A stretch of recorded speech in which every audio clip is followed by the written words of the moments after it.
matters, like if you're a beginning pattern maker versus a more advanced one in terms of the terms that you're getting from, your level of sophistication or name? Does that matter? No, I think it's an individual thing. I think it just depends. Yeah, what you want to do with those designs afterwards. Is it important to you to have them back, Yeah. or not? Yeah, so I think it's a very individual thing. Interesting. And do you see the magazines, if they have all rights reserved, do you see them doing anything with those rights? Is there a reason why they're keeping the pattern? Like, are they making their own products? Are they exploiting the patterns that are in their magazines? So some of the publishing houses, I think, do that. Yeah. Interesting. And do you get any royalties if they continue to exploit it in other ways, or you're just giving it a one-time? Yeah, I think you just give it one time. To be honest, I haven't got much experience of that side of things. That's so cool. And then how does a couple of things. When you make a pattern, tell me the process. Like how much, like, do they want you to use certain fabric? Are they paying, like, let's start there. Like which fabric? For magazines? Yeah.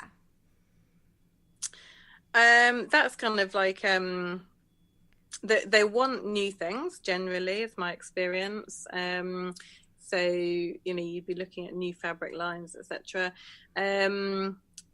Generally, they'd work together in order to determine what fabric suits the pattern best. And so, there might be suggestions from both parties. So like a tie-in that you should, like, since you do tons of rainbow stuff, so looking at particular, I love rainbow. So your rainbow stuff is so cool. So, but to tie it into so that they're selling both the pattern and sort of making available that kind of fabric. So someone, if they wanted to make your pattern, would be like, oh, that fabric's out right now. It's this line. Yeah, definitely. Right. So that they're wanting to promote the current fabric ranges because that benefits everybody. And are you suggesting the particular line? Are they giving you a line? When it comes to rainbow, yeah. I mean, I love Alison Glass fabrics, and I love the foundation line by Shayla from Sassafras Lass. I think it's Sassafras Lass, yeah. So yeah, there's lots of really good rainbow spectrums out there at the moment. I've just seen a lovely one by Libs Elliott as well. So yeah, I would definitely be suggesting what I think would work well. But again, it will be dependent on what's out there, what's coming soon. Magazines work, it depends on which magazines they are, but a lot of the magazines work so far in advance that you need to be looking, at the manufacturers to see what's going to they're coming out in the future. Oh, that's really cool. So that you have a relationship, or they have a relationship with the manufacturers that you like so much, to sort of be able to get a preview of what they're doing, so that when you're doing that it all works together. Is that what you're saying? Yes, yeah, I suppose so. Yeah, I mean, anybody can go onto the manufacturers' websites and look to see what's coming soon. So yeah. Oh, cool. Okay, so more questions. First, I love your if people are listening, I'm at thecraftynomad.co.uk, and your logo, the sewing machine with the, like, where did that come from? Tell me a little bit about how you branded your company. Okay. I literally just thought about what colours I liked. So they're all my favourite colours. It was based, I suppose, at the time of designing, coming up with that logo. It was a time when I was doing the classes. So hence the tagline, Home Sewing Made Fun. I wanted to encourage people to have a go. That was my kind of mission, if you like, when teaching classes, was to encourage people to just have a go, because the amount of people that would say to me, oh, I've got a machine but I don't know how to use it, was crazy, really. And and then it's not difficult, is it? It's really not difficult, but people were so frightened of touching the machine, or they make a mistake with it, or whatever. And so I wanted to make it easy and fun, really.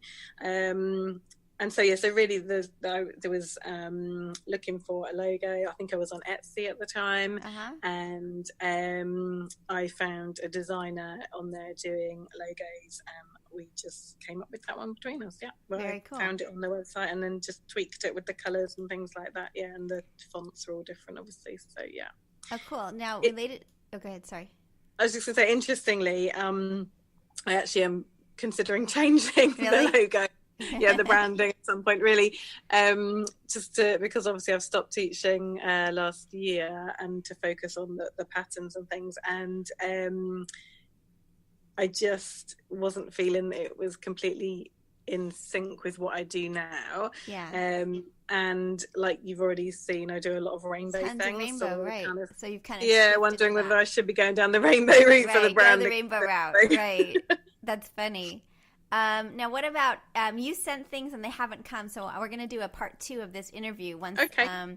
But tell me a little bit about the packaging, because the packaging is distinct too. And how did you get to the packaging, the look of the packaging for your your patterns? So I wanted something that was going to stand out. So the idea behind the VIP club is that people receive happy mail in the post.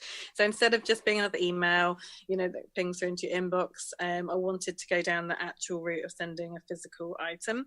There are other reasons for that too, which I can explain later, but so I wanted to make the envelope stand out from the rest of the things that we're going to drop on the mat, which is why I went for a hot pink and white polka dot envelope. Very cool. Very cool. And the look of the patterns, when I haven't seen it yet, so the look of the patterns itself, when I look online, you've got the sort of a bluish color with polka dots. And then did you design that? And you have a particular look for even the PDF pattern. How did you choose that as well?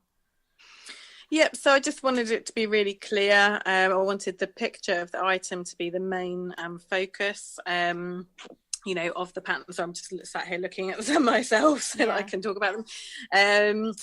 The actual hard copies are actually not polka dot anymore.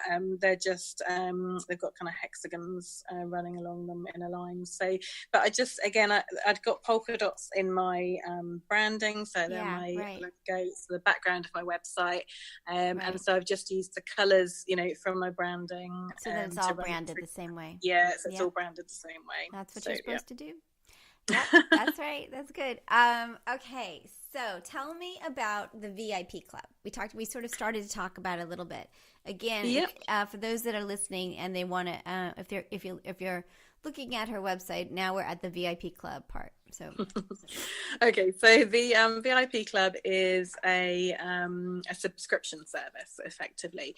So, I had from when I was teaching, I had lots of people that liked the work that I was doing and wanted to buy the patterns and stuff. So it seemed like a really good way to get people to sew regularly was to send them a pattern in the mail. So we started off doing it monthly, and it actually became a bit too quick for some people. So a lot of the members were struggling to they wanted to keep up, even though they felt that they couldn't build up a stash of patterns without using them. They actually wanted to use them as soon as they got them, and they felt that they were falling short by not using them straight away. So we've taken the decision, or I've taken the decision, to go bi-monthly. So now you get a pattern every other month. And so what happens is I design the pattern and it gets mailed out to the members. So they have that arriving in their nice hot pink spotty envelope. The other element to it, which is what I think is the really important element, is the fact that they get to join a Facebook group. So it's only for the members, and within that Facebook group, that's where I can share video tutorials or any tricky bits that are in the patterns. It could be block construction. So I'm just thinking the Hearts and Diamonds quilt was simply 2 videos or 3 videos showing how to construct the blocks.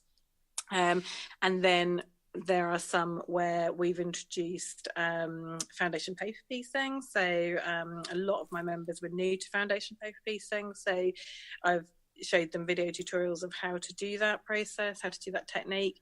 So it's just, it adds something extra. So not only are the video tutorials in the Facebook group, but there's also it's also where you can get answers to questions. So if you're stuck on something, you can put that question out there, and either another member or myself can answer that question. So it is all about the Crafty Nomad patterns. It's not just general kind of sewing group. There's plenty of those out there for people, and it's priced really reasonably, right? I mean, is that a fairly so? Yep.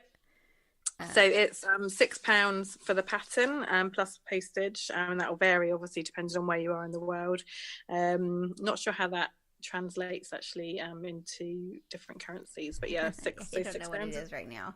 We lived in when we $9 we lived in London for a year in 2005, and it was really brutal because it was like almost double. Like it was, I don't know. Like it was, our kid was really young, so buying toys, we were like, it was better just to come back home and buy toys. So expensive.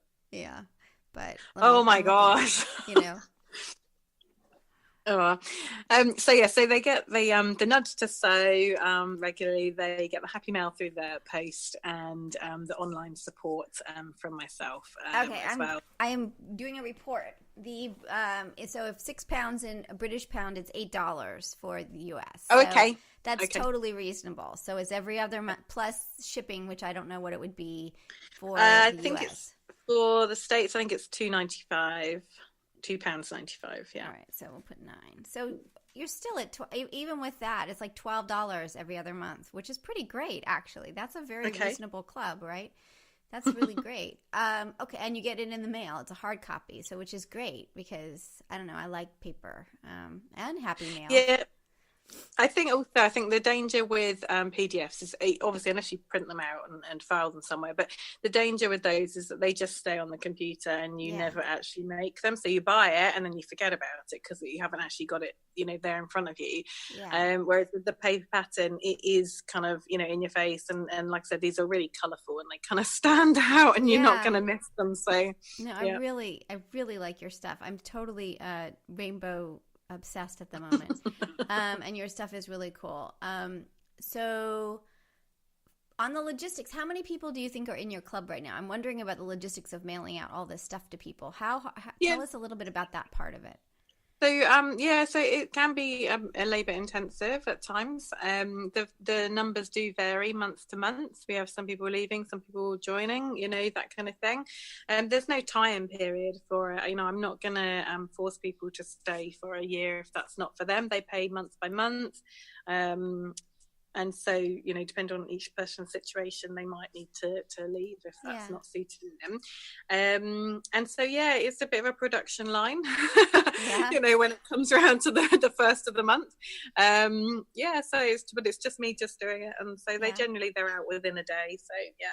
That's very cool. And like ballpark, how many people you think? You don't have to share that if you don't want to, but I'm just kind of trying to get a sense of the economic scope of sort of. First of all, your people are basically coming from word of mouth, from your teaching the classes, and then other people finding you from that way. Would you say that it's like your base is from teaching? Would that be where it starts? The base certainly started from teaching, and then it's from social media, from advertising through social media is the next place. And how big is your Facebook group? Let's maybe go that way. So so it's, at the moment I'd say we're pretty small right now. I started about 7 months ago, and we are about 50. Oh, that's cool. That's nice. Actually, that's really nice, right? Because you get to really know them, right? Oh, I do. I feel like I do. I mean, as I said, a lot of them were people that had come to classes, and so I know them personally, very well. Yeah. But even the new people that I don't know in the group, it's a really nice vibe. I really like that. Now, I'm going to ask you some other questions about financial stuff. So it doesn't look like you have advertisement on your website at all. Is that right? Of others? That's correct. Yeah, no, Is that I don't a choice? Yeah. Yeah, why? Didn't want to have. I don't like going to websites that have got lots of ads down the sides. Yeah, personally. it's too much. Yeah, I didn't. Yeah, yeah, Yeah. yeah.